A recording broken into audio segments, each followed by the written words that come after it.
turnovers. How did you use those to your advantage? How much difference in the game did that make? Well, there wasn't any difference. There's not any question that it made a huge difference, and the fact that the defense scored twice, or at least scored and set up. I'm not sure they scored the first one, but they set us up, and so that was huge. Especially when you're playing against a very, very good defensive football team, and then for us to move the ball consistently like we have, because we've struggled a little bit last couple years of actually 3 years of really moving the ball against the scheme that they lined up against. And Coach Turner and the offensive staff come up with an unbelievable game plan. And then of course, defensively,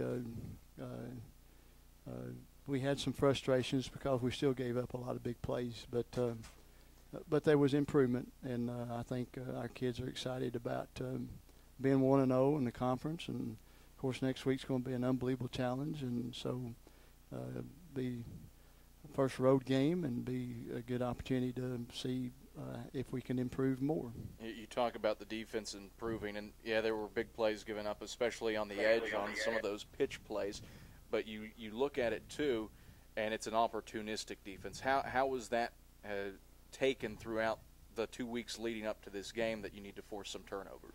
Well, we had 4 points to this game. Number one was blocking and tackling. We had to improve. Number two, our giveaway takeaway ratio needed to be much better, and we wanted to work on that part. Number three, we wanted to try to eliminate some penalties and do a better job there. And then number four, we wanted to win the kicking game. And I think we won the kicking game. I think that part was obvious, but anxious to see how we came out on the others. Did we have any turnovers? Nope. So we came out 4-0 on that. So I'll mark that one down as a victory. And then the blocking and tackling, we still got some work to do. You bring up the kicking game, Kurt Duncan. How about that? A kick shy, a field goal shy of tying his father's field goals in a game against Kentucky for going 5 for 5 against the Wildcats back in 1979. But he only sets a career-long, both high school and college, with the 50-yarder that he hits. Was it 50? It was 50 in the third quarter.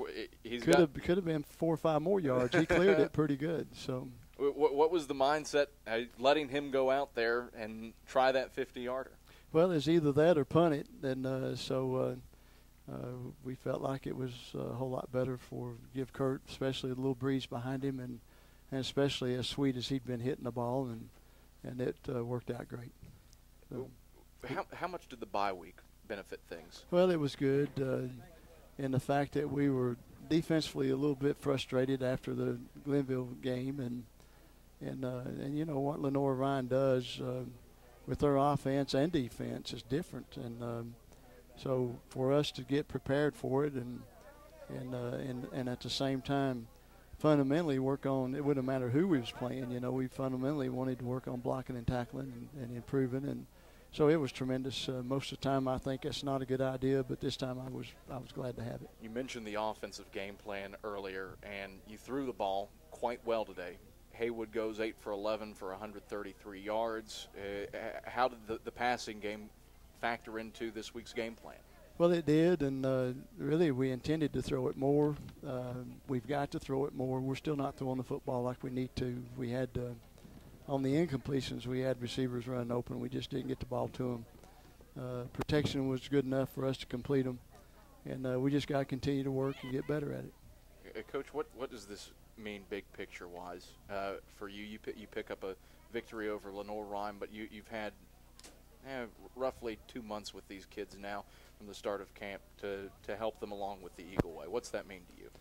Well, it means that we've got some great possibilities, and we have taken some steps to realize some possibilities, but we still got a long way to go, and still have plenty of work to do. And I hope that our kids understand that this was a step, but it's not completion.